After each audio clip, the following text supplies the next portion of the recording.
There we are.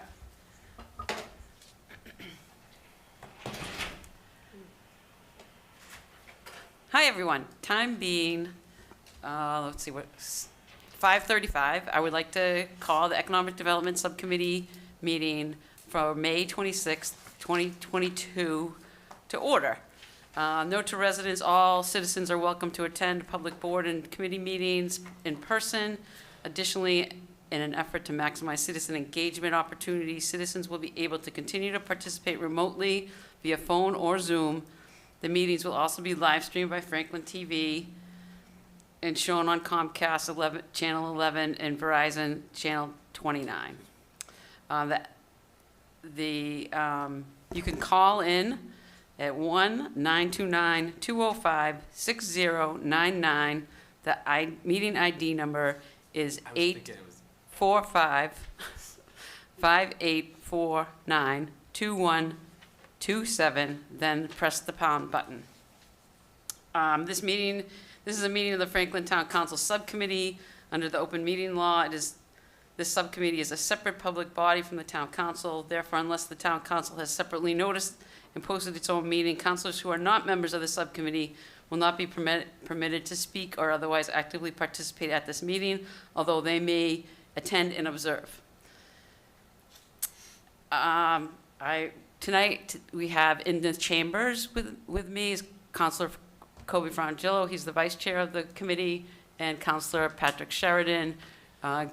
Councilor Jones will be a little late tonight. So tonight we're here to discuss the expressions of interest for the Old South Church on Washington Street, and I'm just going to throw it to Jamie and let him begin. Thank you, Madam Chair. Good evening, everybody. Everybody's nice and rested after a long night last night. Excited to go. So just a little bit of background for the record. So in the packet this evening, for those of you who are looking on from online or watching on television, if you go to franklinma.gov and go to the town calendar, you'll see tonight's meeting agenda, and there are links to all the packet materials. Just as a quick review, there's some documents in here from studies that the town has done on existing conditions reports of the Old South Church, both from 2015 and 2020. Mm-hmm. The town council threw out or put out an expression of interest solicitation, and I just want to make sure everybody's understands what that is. This was also a process that we successfully used for the Red Brick Schoolhouse, which this evening's decision and analysis on the submitted applications, as well as I'll give an overview of who visited during the two open houses. The decision this evening for the Economic Development Subcommittee is not to pick a proposal. It is not to pick a organization or a group. Mm-hmm.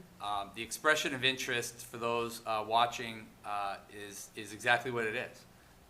It's an expression of interest, but in all seriousness, it is a process that we are legally allowed to do in situations where you have properties that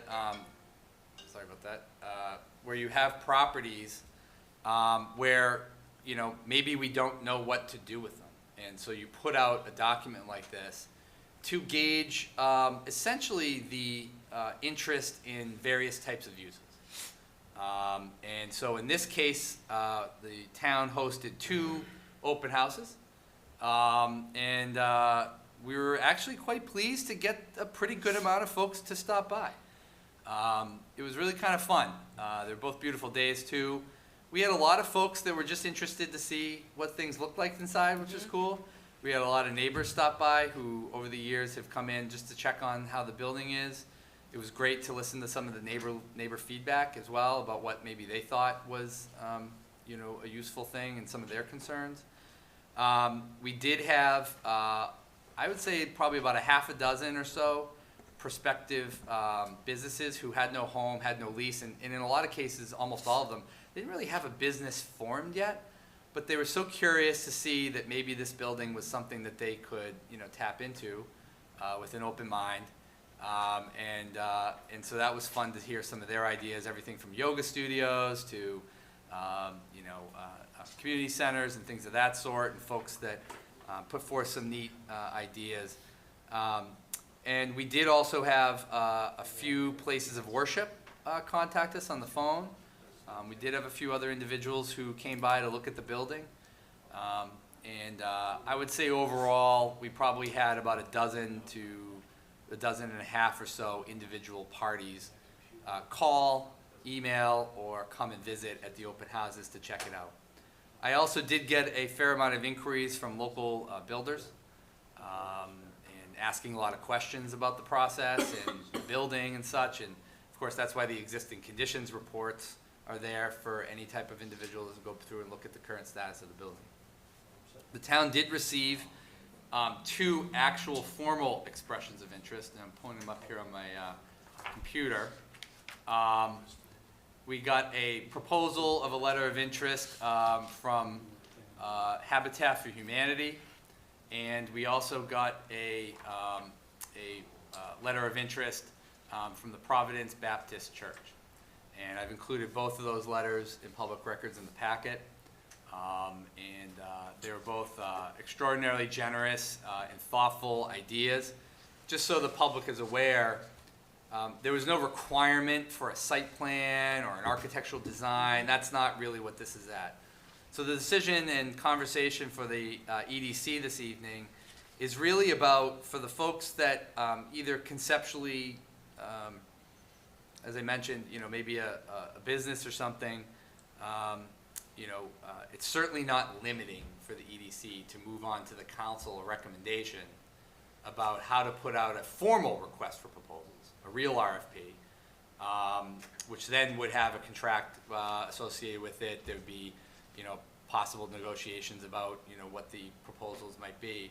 But really the decision tonight is what kind of use, and it could be multiple as well, what kind of use or uses does the EDC feel that this site provides a viable opportunity for redevelopment and investment. And really, we've got a kind of a few categories, but again, we're not limited to those. It just gives an opportunity for you to weigh serious proposals. We actually have 2 that are fairly well thought through, and to take a look at and a discussion about what might be the future of the Old South Church. The exciting part of this really is that I think through this process, and I can't speak for folks who have been in town for a long time and have seen the history of the church and know it, but I know from the staff perspective, and I can speak for Brian and everybody else, Gus, Mike D'Angelo, we were really, really happy that there were interested parties that came out, but then also to get a couple of real letters of interest is actually really exciting. And I think it gives us some hope that, you know, down the road, in some fashion, there might be a really nice reuse for the church. And I think many on the council, as we all know, have been really interested in preserving, I think, at least the exterior of the building, and some of the unique characteristics of the building, even inside. So those are the 2 formal requests. Madam Chair and the committee, I'm happy to answer any questions. And the decision again tonight is to make a recommendation to the full town council for their deliberation about what the suggestions might be about what uses the EDC might be interested in seeing a full request for proposals for.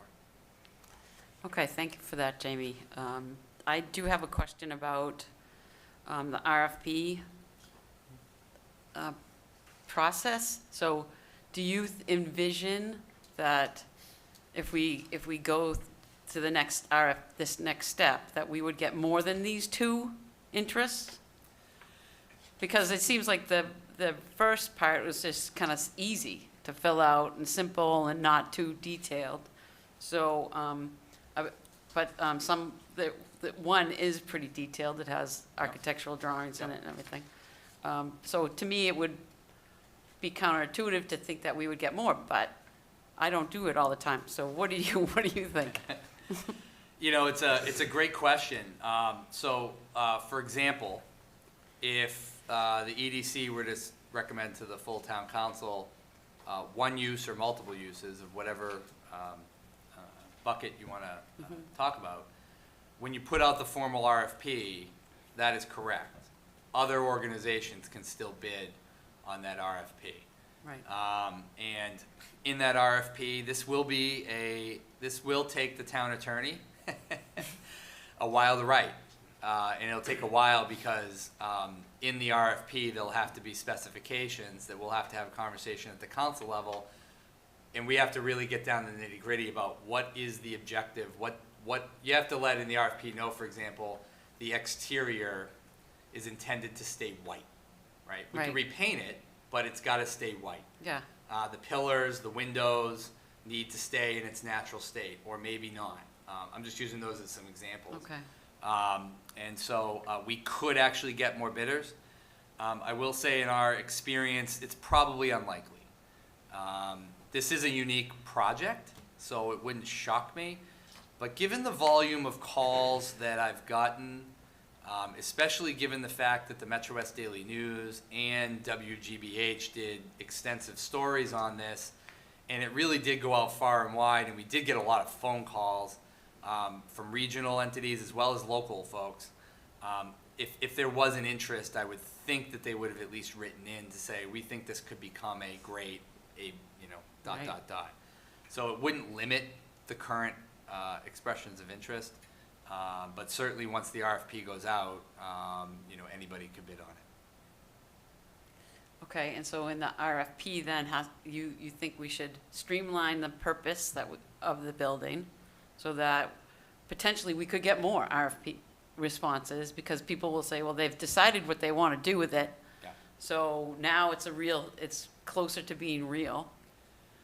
Is that, I think that's accurate. I mean, it's Okay. really difficult to say for certain. I mean, we're playing kind of a bit of psychology with this, but I think that this comes down to also the real desire of what's the best use for that parcel. As we know too, and I'll just make a couple quick comments about it, clearly the neighbors are concerned about, and rightfully so, they are concerned about traffic. We've heard that before from the ideas of community meeting houses and such. And I know that all the neighbors around there, again, rightfully so, do have concerns. There's not a lot of areas for parking there. I think that's a big limiting factor. The zoning there in that area, it's not as if the zoning could not be altered, but the zoning there is, for the character of the street, generally speaking, it's residential one, and most of the area has single-family homes. And so that's another consideration. Some people came by the building and said, can we chop down all the trees and pave it over? And I was like, well, it's certainly plausible. I would never say no, but I was honest. I don't think that's, I'm not sure that would be something that we as a community would want to see. There's some really old pine trees there. It provides good shade. It's hard to say. It's not my decision to make. I think it would take away from the historical. You want to take away from the historic nature of the site. And so, yeah. So those are some other limiting, I think, factors, that kind of lend itself to that. So, Okay. yeah. All right, Councilor Sheridan has a question. So, the way this works, when council always say no, so it's not like putting out for sale and saying you have to take the highest bidder or anything like that. You can always. That's accurate, Councilor Sheridan. In fact, that was the most frequent phone call. The news stories kind of twisted it a little bit, saying we were selling it for $1. That's not true. But in all likelihood, if a proposal were to come in, like the ones that we have here, right? Depending on, you have a right to say no. Right. You have a right to reject all offers. There's nothing guaranteeing you or binding you to that as a community, which is good. And so there is some flexibility, for sure. Great. Is that, That's it, yeah. Okay. Counselor Frangillo? Yeah, one of the proposals, sorry, thank you. One of the proposals included that they also purchase an adjacent parcel.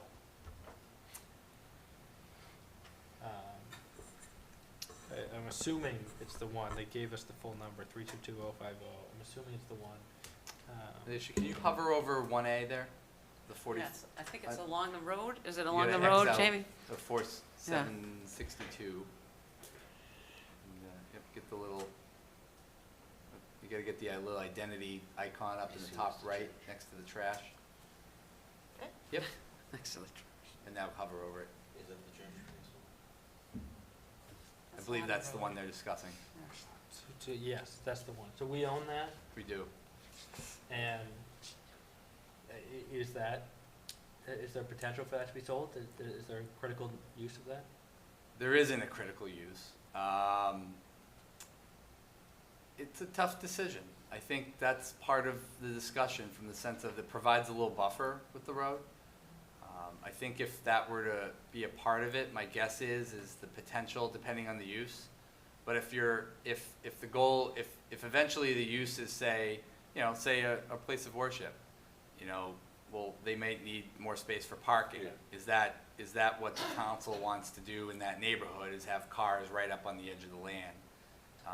The one other clause I would say is, you notice under the town of Franklin there's a water pump station there. That obviously would be a part of the RFP, saying there would be egress off of the adjacent road. I think it's Colt, if I remember correctly.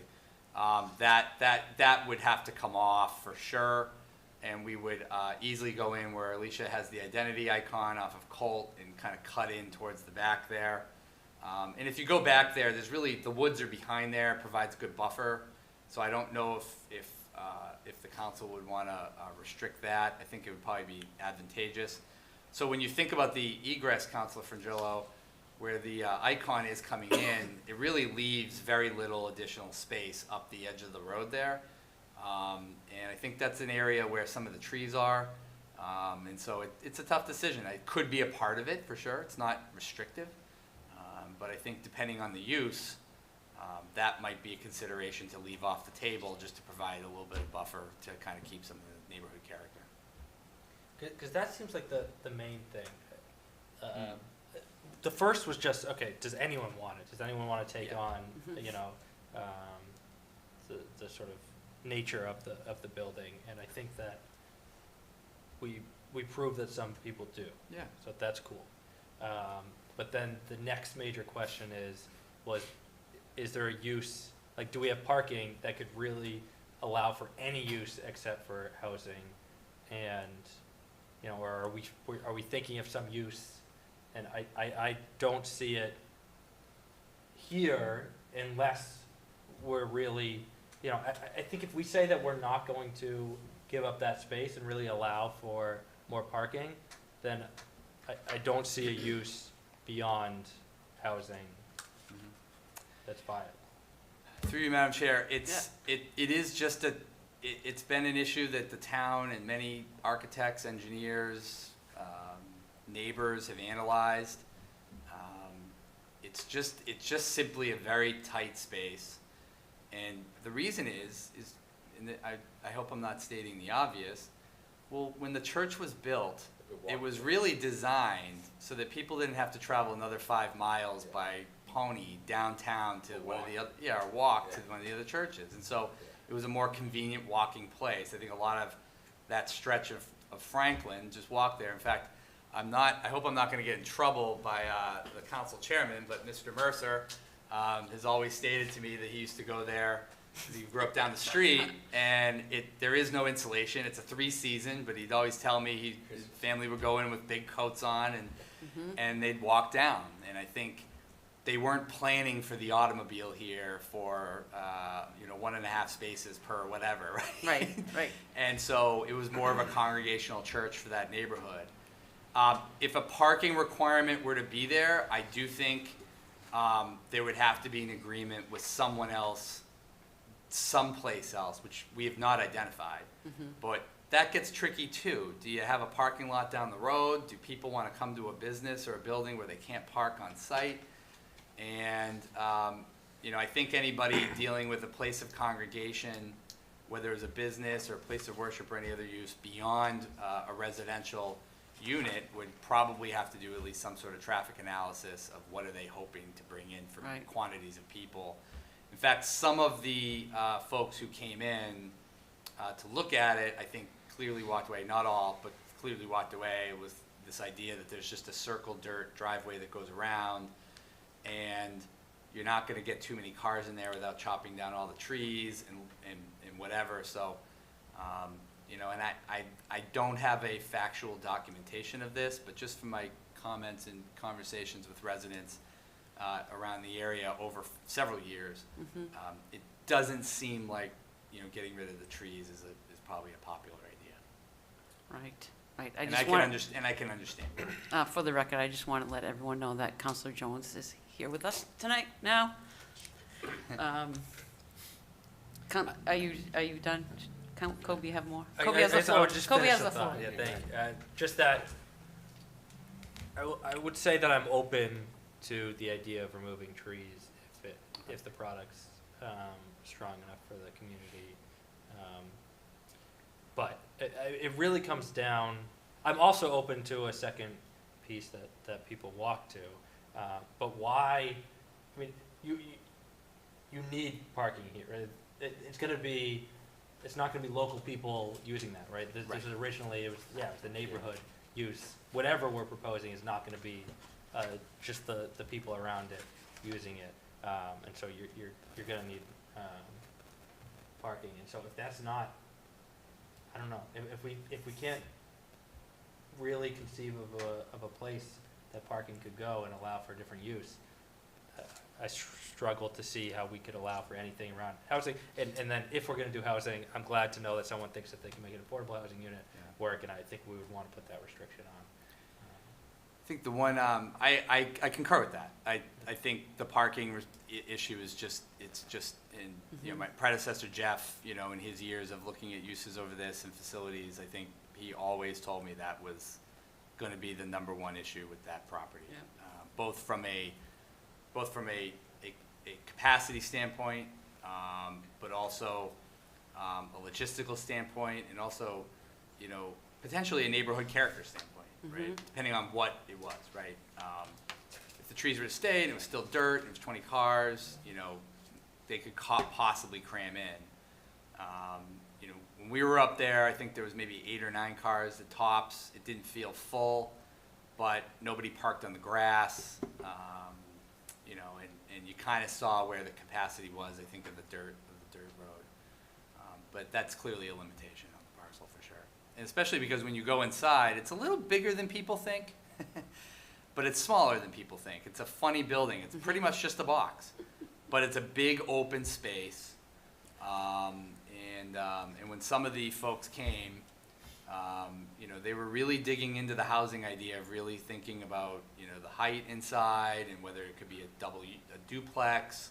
And then the single family concept, kind of fits into the neighborhood and in the sense that like having a single family with a couple of children, et cetera, kind of fits somewhat within the character of the area. So, nobody also complained or made an issue out of the pump station. It didn't seem like that was a barrier at all. My predecessor had always thought that was a huge barrier to that, but nobody at all said anything about that being a problem, which was good news as well. Yeah. Okay. Okay. My mind's still spinning. I know. Yeah. Once the house, though, the people in the house can cut down the trees, right? Huh? No, No, No? that's part of the, Yeah. that would be kind of part of Part of the the stipulation. Yeah. Yeah. I mean, to be honest, I don't know at what point that would be decided. It could be one or two things. It could be in the RFP, but it also could be, part of any the lease lease. or purchase and sale agreement. part of the lease. Just like a condition that clearly Yeah, the so- EDC and the council are gonna have a condition in there about the exterior of the building, right? At a minimum. The windows are maybe there up a for bell? debate, but, the other pieces, I think, are clearly, Isn't there a bell up there? I think so. Yeah. keep that too. We can keep that too, yeah. Thank you. We can put that in as a condition I too, would- that the I bell needs to be personally- rung every morning at, 6, to wake up the Bagpipers at neighborhood. 5 a.m. Somebody's living in here again. Every time I drive by that church now, Yeah. I have the House of Prairie song. Oh, yeah. Like that. It looks exactly like it. It kinda does, it kinda does. Are you finished? I personally, one last thing. Yeah. I personally like to keep it in church, sometimes because I like the idea of more of the community can still use it. Mhm. And even though the church people might not live there, local people might not walk there for Cub Scouts or stuff like that. Mhm. Mhm. Okay. Do you have a comment, Councilor Jones? Oh, sure. I like the Habitat for Humanity's project. I think that's the best use for this piece of property, at least out of the two that are proposed here. The church isn't a viable thing because A, we don't have the parking, B, it's on a busy street. The neighbors don't want to have people parking on the side street, let alone in front of their driveways. And we already have enough traffic on Washington Street as it is. So out of the ones that are proposed here, I like the layout of the Habitat for Humanities. I have several friends of mine who are involved in many of these Habitat for Humanity projects.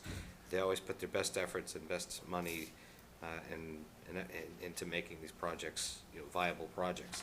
I like the layout that they have here. It's a minimalist effect on the existing building.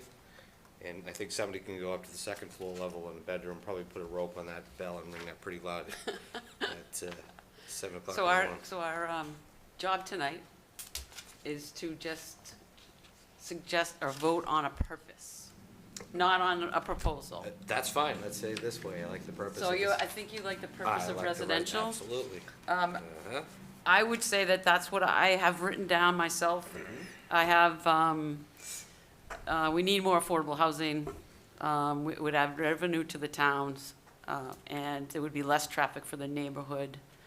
And I just like the idea of it becoming a home for someone. Me too. And then if it, if they have to take a tree down because it's dangerous, then that should be okay, because they should be able to take it down so that it doesn't fall on the house. So that's sort of what I've been thinking. I think it would be really nice to have it to add another affordable housing unit to our catalog, I guess. So that's what I would,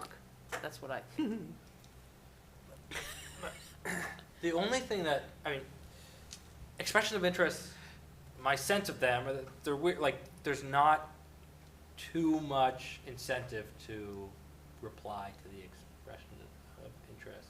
There'd be a much more monetary incentive to reply to an RFP. Right. And so I think that there are, as you said, 12 to 18 possible interested parties. I think that we would get more in an RFP. And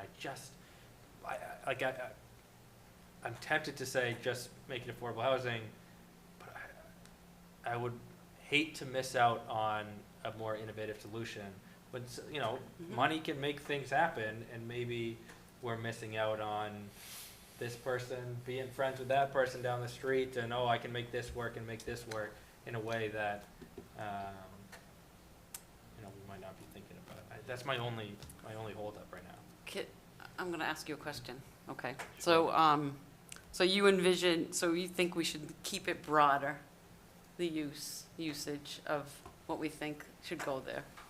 And not like, we want it to be residential, but we just want the project to fit. Is that what you're saying? I think so. I'm open to being told that, like, that's dumb and let's just make it a housing. But that's my only fear. Like, I think that the answer is going to be housing, but I just are we closing ourselves off to some great idea that we're not thinking about still? Jamie? Through you, Madam Chair. So just a couple things to keep in mind. So the existing conditions in 2020 showed about $1.5 million to $2 million price tag to renovate if the town were to do it. Largely, a large cost of that is because of prevailing wage.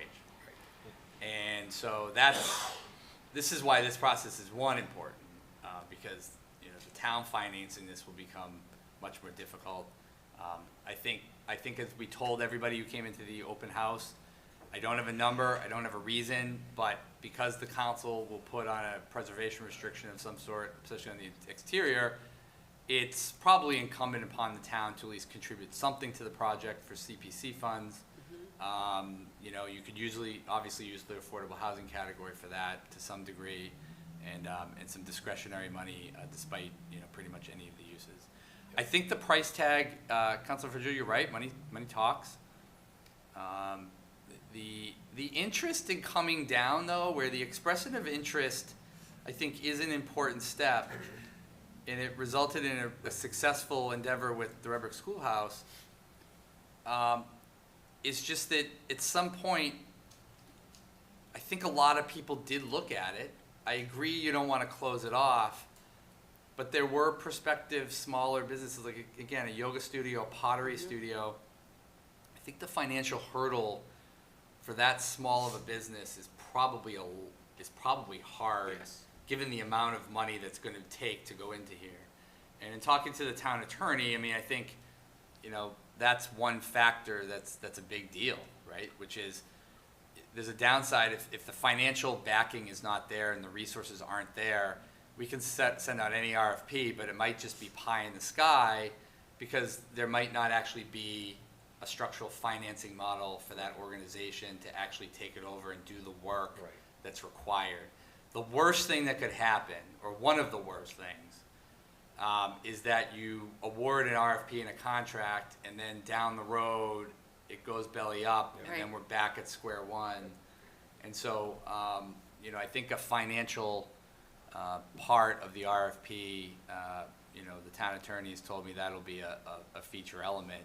And it kind of separates the players from the non-players, I think, a little, because it's going to take some cash to rehabilitate this and repurpose it, no matter what the use is. Even if it's church, residential, or business, it's going to take 7 digits. And so, you know, volunteerism obviously is a factor,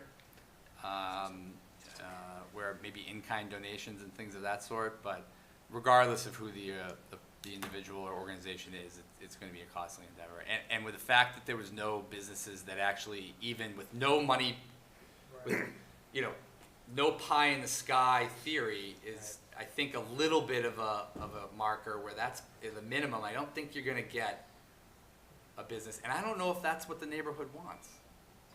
I don't, to your point, Councilor, I don't think people are going to want all these cars coming in for a larger business. Again, maybe a studio, but that's a lot of money to Yes. renovate. Okay. Yeah, yeah. Counselor Jones? Thank you, Mel. Again, kind of going back to reiterating the residential use of this property.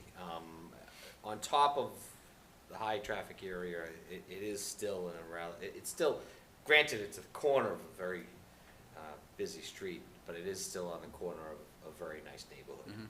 And we really want to be respectful also of the neighbors and be considerate of what the use of that property is. But it's also kind of a nice opening to that neighborhood, the way that building looks. You know, it's a very attractive, makes the corner relatively attractive. The tree that is there, I would hate to see those trees taken down, because it would totally take away from the appeal of that corner. But again, based on my comment before, residential use, it is a viable use with the least amount of traffic and pretty much an expected continuous use without having commercial entities that are coming and going. You know, we're dealing with signage, and we're dealing, you know, with the changing commercial. Just kind of reiterating my point to the residential aspect of that property, so. It's my Thank you. final thought. Thank you. Jamie, could I get a clarification on something, though? Mhm. We talked about the CPA funding. I thought there was some kind of like historical preservation section of that. Historical preservation, In the CPC? that's correct. Yeah, okay. That's correct. Yep. Yeah. That's Well, correct. because first you said Did I that it was. forget to Yeah, say historic? okay. Might have been a long night. It was going pretty well all day, but maybe, no. You're starting to crash after the Might be the 11:30. chair. What time did you get home? On 12 o'clock? I Well, so I really, I like the idea of a residential use to this. It doesn't necessarily have to be affordable housing. It could be, market value, I think, but it would be nice to be able to have, some more affordability in the town, because that's what the community wants. Yep. Certainly is. And I do worry about that neighborhood, about the traffic there. I know people, when we had an open house, when the council went to see it 2 years ago, Jamie, Yeah. people were parked down the street, and all the neighbors came out to see what was going on, because there were people parked on the street, and, I can imagine that happening if it was a big community center or something, but then that purpose it's gonna cost too much money to make something like that there, I think. First, Madam Chair, exceptional memory. You were right. We did go down there and visit it. Was it before the pandemic? I Yes, think it was, right? And there was a large crowd. I remember that. There were a lot of cars parked up and down the street, which then brought out a lot of neighbors. I also think on the community center front, a couple quick points.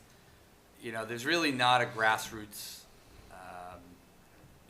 constituency driving the idea that this could be a community center. I think if there was desire for that, they should have probably pulled together and figured that out.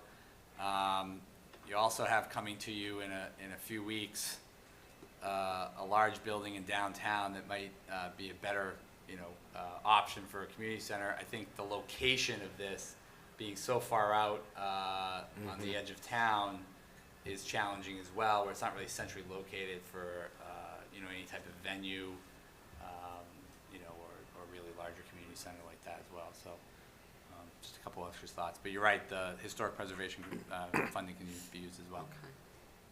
and I think it's great that no one had an issue with the easement of the pump. Yeah, I fully Because I expected do remember somebody- Jeff Nutting saying nobody's gonna want it because of that pump easement. Yeah. So that's really good news. I didn't hear any critique of it at all, or anybody say, nah, we're not interested because of the pump station. I thought for sure somebody would say it too, but we actually had on one of the open houses, the DPW truck came in while everybody was there. And Really? nobody even batted an eye at it. The employee brought the truck up, parked it, went in, did their site visit, and left, and nobody even made a comment that the DPW truck showed up at all. Okay, anybody have any other further thoughts? Could we hear from the two people in person, or? So there are representatives right now. I believe Eric Moores is on Zoom from the Providence Baptist Church. And I believe Sam Williams is representing I believe he's a volunteer for Habitat for Humanity. There's no requirement. I mean, you could certainly give them the floor, and if they have any quick thoughts, the committee could certainly listen. Yeah, do you want to hear from them? Yeah, if they want Yeah. to say, if they Yeah. want to say anything. Okay, so should we go to Eric Moores first? Do you have anything you'd like to say? Certainly not expected of you. You don't have to. You don't have to. Yeah. Hello, this is Eric Morse. Can you hear me? Yeah. Yes, we can. Welcome, thank you. Excellent. Thank you for the opportunity to speak. We did go out for one of the open houses, and it was excellent to see the church in person, to see the area, and to see the history behind this church. And so, as a church, we would want to keep it in the way that it is. The color of the outside, the exterior facade. It needs a lot of work, from a lot of painting, a lot of some repairs and different stuff like that.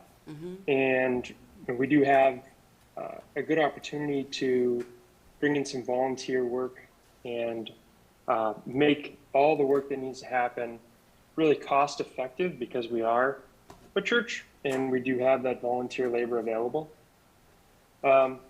So that's what we're looking to do, and we'll look forward to seeing the request for proposal and go from there.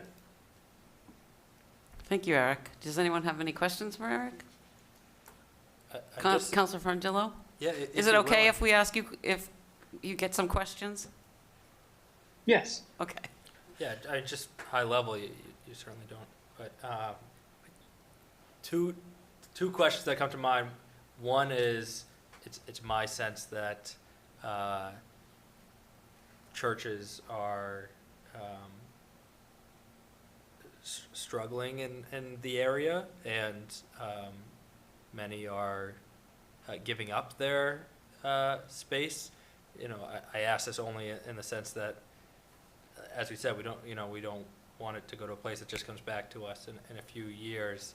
I don't know if you're at all able to speak to the long-term viability of churches at this this era.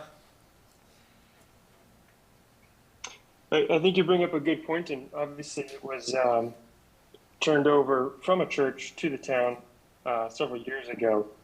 That being said, we have been renting space for approximately 20 years now, and we are dedicated to being here.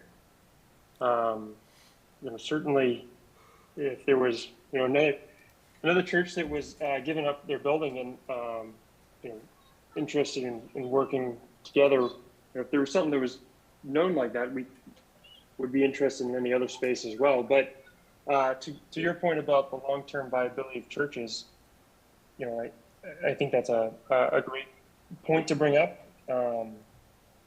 And we've been a church for 20 years. We plan on being a church for as long as possible. And we have several young people there who, I would say the average age of our church is probably 30-ish. So you have a fairly young crowd who would be looking to come in. That's awesome. I'm glad to hear it. And then the other main question would just be, as best as you can, pitch me on why there's enough parking there for your needs in a way that won't end up just with a bunch of families, parking their car on Colt, during peak hours. So the building and the lot is laid out very similar to the current property that we're renting. And essentially the way that they've used that property is by having parallel or angled parking around the lot. So there is space for angled parking on essentially the left side of the building as you're looking at it from the street, as well as, I think that you could utilize a little bit of the space in the back. And looking at it when we were there, I think there was somewhere in the range of 10 cars there, and it didn't feel crammed.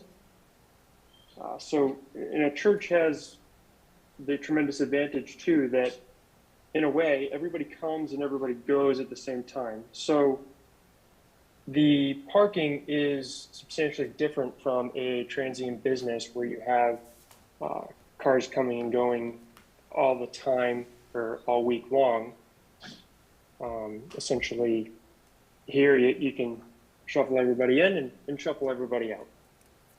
So I do think that parking would be tight if you've got a lot of cars in there, but I think that a lot more is possible than what it looks like at first glance. How many spots do you currently take up during regular church hours? About 20. Yeah. Cool. I appreciate you coming and answering questions. That's great. Thank you. Thank you, Counselor Frangillo. Thank you. Counselor Jones has some questions. Just a quick question. What is the overall size of your congregation roughly? It's roughly 60 people. 60. Okay. That's it. Thank you. Counselor Sheridan, do you have any Like, questions? How often do you think you'd use it? Do you use it Sunday, obviously, is it would it be a Wednesday thing too, or? Currently, we have a Sunday morning and a Sunday evening time of worship, and then we also have a Tuesday night study. Okay.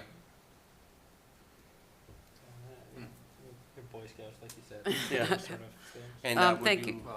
be like keep it open for the community to use if they wanted to, like for the Boy Scouts or something, or?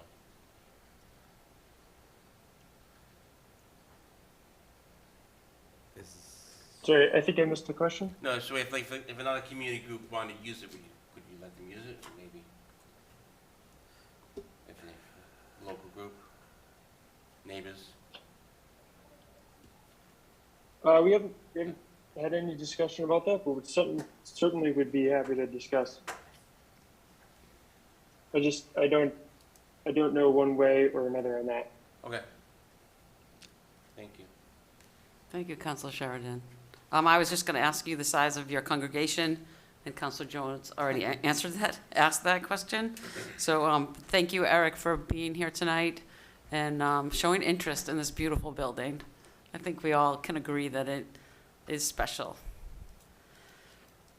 Does anyone have any? Thank you. Does anyone have any questions for Sam? I think Sam is. Yep, Sam Williams is part of the Habitat for Humanity group. And I believe Sam actually designed this rendering that was submitted as part of the Habitat for proposal. Sam? And Design Review Commission? Yes, yes. I believe, yeah. Sam, do you have anything you would like to add or talk about? Sorry, I just I had stepped away for a minute to tend to children, so I sort of missed the last like 15 minutes. It's okay. Sam, we're at Q&A portion. So yeah, Sam, we're just gonna, we're just asking people, like, the representatives, if they have anything they want to add just to talk a little bit about what you want to do and how much you love the building and all that kind of fun stuff. Yeah, I mean, for us, for Habitat, I think it's just it's a great opportunity to get a family an affordable place to live. For us, we look at it as there's the benefit of being a building that exists to work on. It's a shell that we can work with and have to do mostly interior work. Obviously, the building needs a little bit of love in terms of paint and windows and so forth. But there wouldn't be a lot of parking demand. It would get the building back on the tax rolls. I think there's a lot of benefit to it. So, thank you, Sam. I'm looking at the rendering and I'm just like, so the loft area, that is on the right side from the front? Correct. So Okay. if Okay. you were looking, so that's the side that is more shielded by trees and neighbors. So if we were going to do any modifications to windows, that would be the side to do it on to have the least impact on the aesthetics of the building. Oh, right, so the front is the same. Yes. The front would Obviously. be the left side that is on that corner, that is sort of the most side of the building, I think, would stay exactly the same in Okay. theory.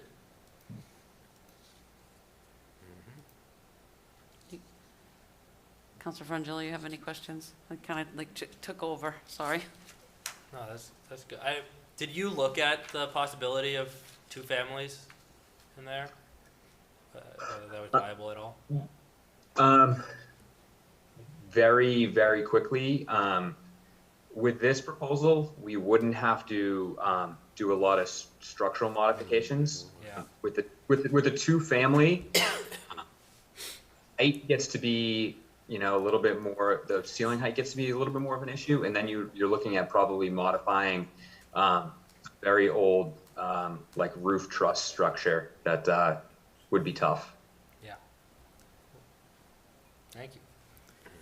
Thank you, Counselor Frangillo. Counselor Sheridan, do you have any questions? No, that sounds good. No, thank you. Okay. Counselor Jones? Yes, a couple of quick comments.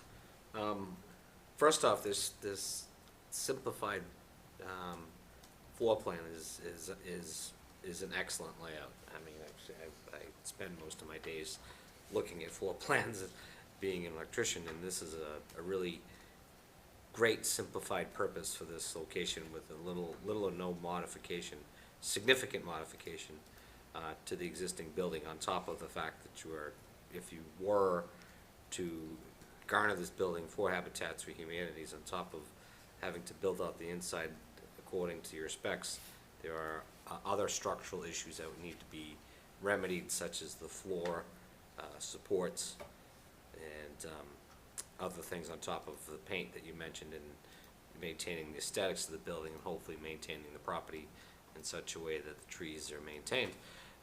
So I like the layout. It's a nice simplified format. I don't even see how two families would be logical for this type of footprint. I just wanted to say I like the idea. Just don't really have too many questions considering it. No, I like it. I like the way it's laid out. Great. He likes it. Hey, Mikey. It makes it- Is that Jif? Or is that? Life cereal, I Oh, think, Life something like that. cereal. Jeez. Kobe's like, what? Did Sorry, it's from last night. It's still like, I'm still really tired, but this is really exciting. This is like really fun stuff. I love it.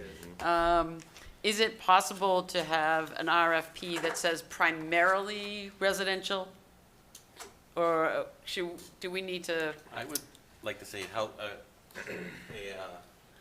nonprofit or residential, no business, no commercial? no commercial. Yeah, Maybe it- just church or housing. Through Madam Chair, I don't know the direct answer to that about primary, secondary. I'd have to check with our procurement team. My educated guess tells me that's not possible. Okay. It would go more in an omnibus fashion, that it would be these series of uses. Okay. Not commercial, it would specify no commercial, industrial, no business. And again, I just want to go back to Councilor Sheridan's point earlier. There's no obligation when an RFP goes out based on the proposals come back that the town has to act. Right. So, it's not like you're locked in to that decision. If for some reason those uses came back and no one bid and it wasn't gonna work, or we weren't happy with the conditions, could always go back, I was gonna say, we could change it back, right? change it back. And say, okay, let's try this use instead. That's right. Okay.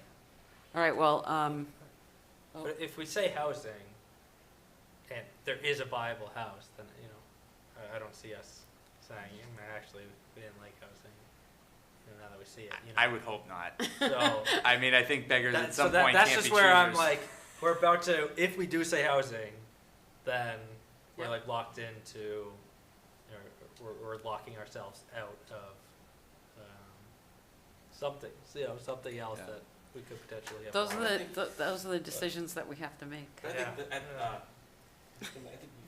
long as you don't lock it out, other things might come.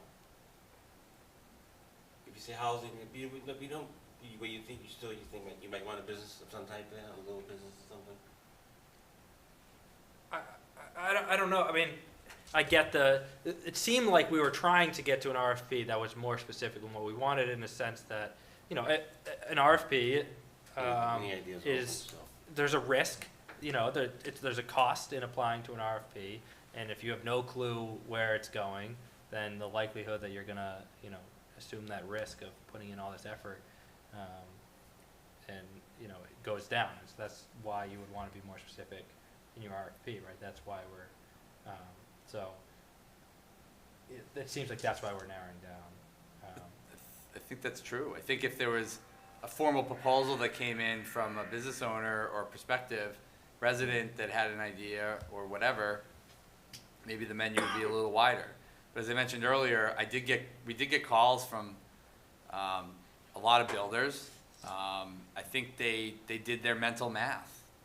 And I think, Habitat's, to Councilor Sheridan's point, it's a nonprofit, obviously, it's a completely fundamentally different housing endeavor, which I think overall, given our conversations in town and in the state about housing and affordable housing, I guess even if there was a market rate developer, I don't know why I don't think the market is showing that we need more high level market housing. I think we're struggling at all ends to even have any affordable units. If there was an interested business out there or a market rate developer who most have told me that the math would never work, I understand. A little disappointing, to be honest with you. But, you know, obviously Habitat for Humanity is, you know, one of the most recognized affordable housing institutions in the country. You know, their organization is spread out throughout. It's not just Jimmy Carter, President Carter. They've got, you know, obviously an incredible profile and portfolio. So I think it shows that the affordable housing option is probably the housing option that would work, especially based on the qualitative conversations I've had with a lot of other people who inquired and said, you know, you can't sell that for market rate housing. Nobody can make any money. That was the comment I got over and over. So the people who want to make a lot of money off this obviously wouldn't. And that's why they didn't bid. I think the Right. business community would have stepped in. The other one thing I would mention is the zoning is not zoned commercial industrial. So as part of an RFP, you'd have to go through that process. I think to Council Hammond's memory earlier, that's where the Colt Road residents, I think, flooded the building 3 or 4 years ago. Yep. And the neighbors. What's going on? Were concerned about that, so. And just one last comment, this is an RFP that full council has to put out at a public meeting. Right. So if there's opposition to certain uses, you know, I'm sure you'll hear about it there. Thank you, Jamie. One of the other things that I think we need to remember is that since we're all in the Franklin for All steering committee as well, Yep. that we're trying to like have a little more housing with no added infrastructure. And so that, this is actually one of those places that we don't have to build a subdivision to have another house here. And so, to me, it ticks off a lot of the things that we've been looking for as a group. But Counselor Jones has a question. No, actually, I have a motion. A motion. Yes, I'd like to make a motion to move a proposal of residential use for the purposes of affordable housing for the Old South Church location at the corner of Washington Street to full council for further discussion. All right, I have a motion. Do I have a second? I have a question when we get to the discussion point. I'll second. Second, okay. Sure. Okay, Just so I a can ask second. you a question. Discussion? How weird is it to say, like, residential, we'd also be open to alternative uses if there is a substantial separate parking included? You know, like how much does that mess things up? You know, say like it's only residential unless you can go out and prove that you have this separate parking. Through Madam Chair, you would find that out through you wouldn't specify that. I think in the RFP, if you were to go a commercial industrial route, for example, or even any congregation point, you'd say you're required to have a parking plan, you know, the typical stuff that would normally be part of a permitting process. Because don't forget, a commercial industrial we'd have to approve a zoning change, and then that's triggers in whatever those requirements are. And so as part of the RFP, I don't know if it screws it up. I think that was a lot. I just think it just makes it much more complicated. I can tell you just from my experience on this type of topic,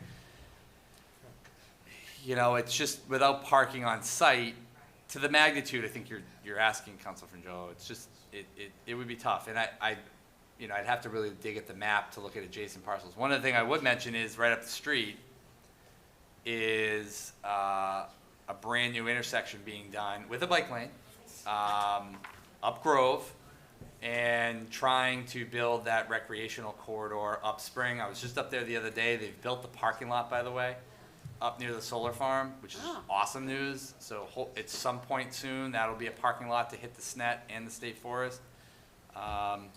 Those aren't really good options. They won't provide parking, but you'd put in the RFP as part of that proposal, you'd have to have a parking plan, an architectural design like the one the Habitat had, but through the entire parcel about where the parking would be, at least, especially if it's non-residential.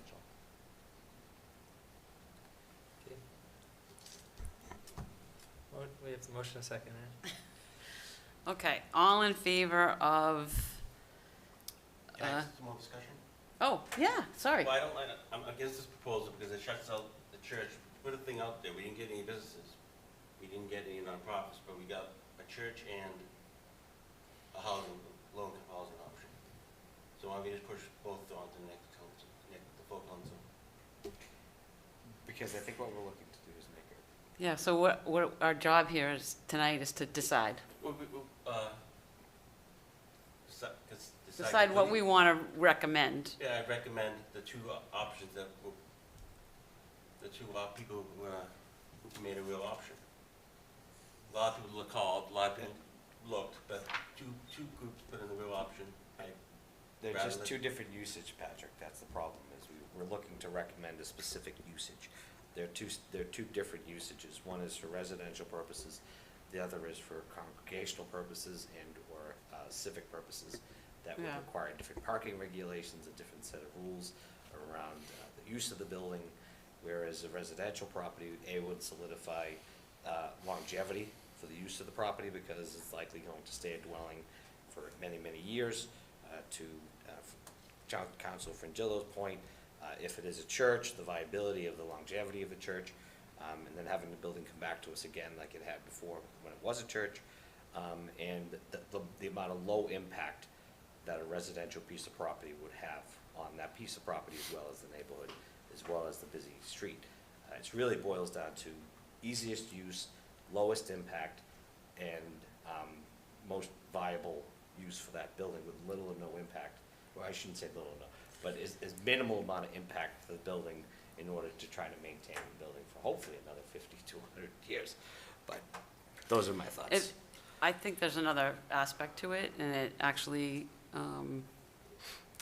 if it's residential, it adds revenue to the town. So there's, as an economic development committee, those are the things that we have to think about. Jamie, you have your Rudy, finger up. Madam Chair, I was just Yeah. waiting, I didn't want to jump the gun. Yeah, go ahead. I think, Councilor Sheridan, if you wanted to add that to the RFP, I think you'd have to make an amendment to the motion to Right. include that, and then the group would have to decide, And that- you guys could vote on, Councilor Sheridan's amendment to the motion. Getting into Robert Rules of Orders, it's just the way it is. I know, You know, I know, it's unless- gonna get really confusing Ultimately, now. unless he, as Councilor Sheridan concedes the church use, or others decide to just add the church use somewhere, you gotta kind of referee Right. the I choice. make a motion to keep the church use as an option. That's You- that's an amendment to you my would like motion. to There's a motion on amend- the- Amendment, yeah, You would like to make an amendment to to the motion. the motion to add, House of worship. Congregational House use. of worship? Yes. Yeah. possibility Yeah. to the RFP? Yeah. Then it's voted. Okay, so, but we need a Is there second, right? Yep. True.